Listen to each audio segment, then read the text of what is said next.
Do your synths sound awesome in solo?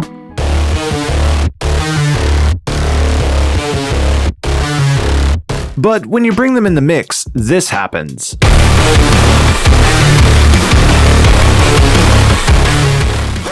It sounds like you need to learn how to make synths work in the mix. Hey guys, Joey here, and in today's video, I'm going to help you fit synths into your mix. It's no secret that modern music uses a ton of these sounds, and if you want to stay current in production, you should learn how to make synths that work with your song, and stay away from the ones that will ruin it. This video is going to focus mostly on mixing, but we'll cover a little bit of writing and sound design too. There's a lot to cover, so let's dive right into getting the best synth sounds possible. I just got to get one thing out of the way here. Not all producers making great songs are doing sound design from scratch. Sometimes there isn't even a plugin involved. It's super common to use one-shot melodic samples to create a synth that sounds like this.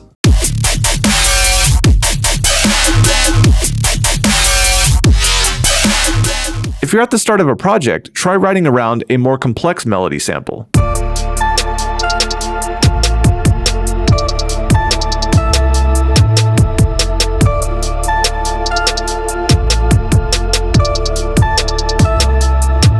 When you're looking for a sample, try to keep the mix in mind. Really delicate soft synths won't be audible in a loud bombastic mix. And if you're planning on using a lot of distortion and overcompression, use a fuller sample. And if you know that a track is going to be a little bit more on the lighter side, consider starting with a more gentle sample. Context is key, so if the mix evolves into something different than you expected, adjust the sample choice as well. This saves a lot of tricky mix steps. If you want to use synth plugins, there's a bit of a learning curve, but don't let that stop you. Here's a few tips for getting started. Learn how the envelope works. There's tons of great resources for this, and if you're interested, we might just make a video about one. Leave a comment below if you want us to do that. Push every parameter really far to see how it changes the sound. This is a great way to start understanding how to get a specific tone. Load presets, then reverse engineer them. Many presets in modern synth plugins use a complicated set of parameters. Seeing how a professional created a sound might teach you how to make something similar.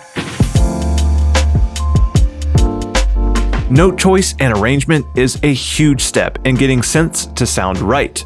There's some obvious stuff like keeping bass parts in lower octaves and staying in key, but one thing you might not have considered is the rhythm. If you're trying to create a catchy synth lead, imagine someone singing the melody. If it's too complicated or fast, then it's going to be harder to sing along with. This leads to your melody having less staying power. This is really important on bass notes too. Having a sub bass change notes too quickly or playing a choppy rhythm can sound really cool, but it can also compromise your low end. Bass frequencies take a little time to ring out. This is because of wavelengths and physics and stuff, but basically if you're trying to get a really full sound, make sure that the bass note plays fully. Arrangement is important for setting synths apart. Similar sounds playing in similar registers can become an EQ nightmare. It makes both sounds a little muddier. Solve this by moving one up or down an octave. This doesn't just make it easier to hear, it actually moves the fundamental pitch. That moves the resonance too. It's kind of like pre-EQing your sound at the source.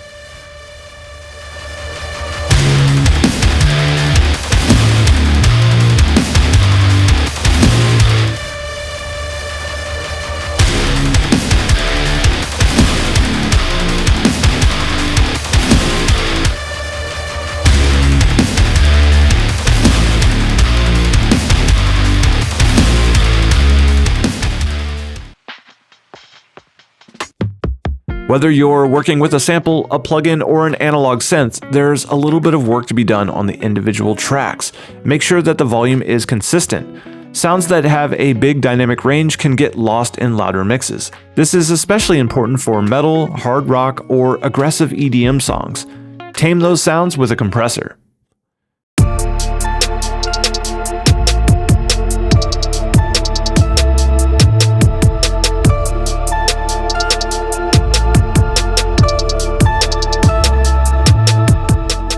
One huge issue with synths is that many of the sounds that producers love are full frequency, and this sounds awesome in solo, but it can totally throw off a mix. Decide which elements are actually useful for that particular sound and cut out what is not needed.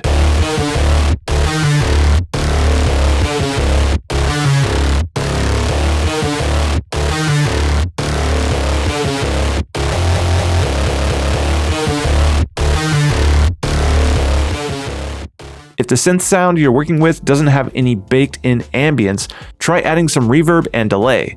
This is pretty standard on music that uses sounds like these.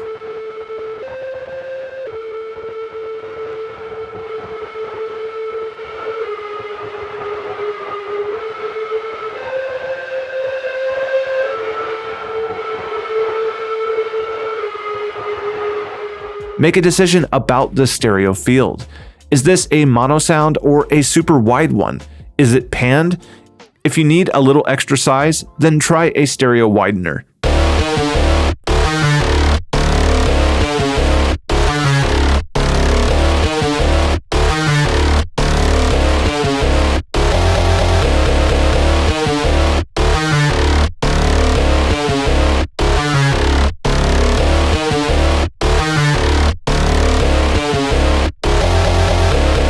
If the sounds are already committed to audio, then experiment with pitch shifters.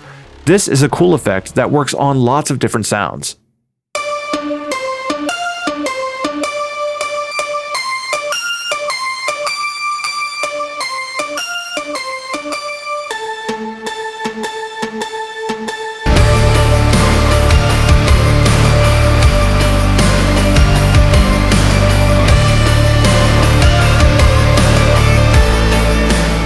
Finally, let's talk about the synth bus.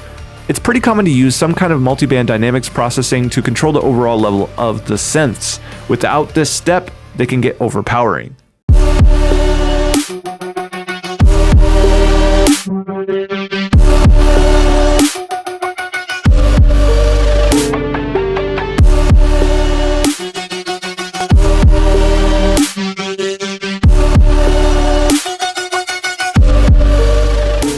If there isn't enough size, try parallel saturation. This can also make digital synths feel more real if that's what you're going for.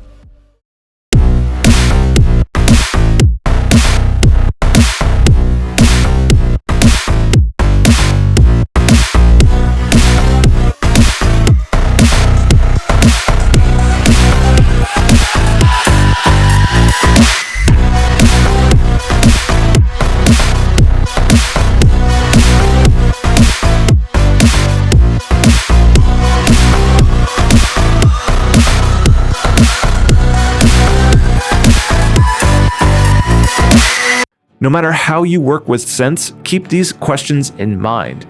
Is this a supporting element or a focal element? How bright or dark is it supposed to be? Is the note choice adding to the song or just making it messy?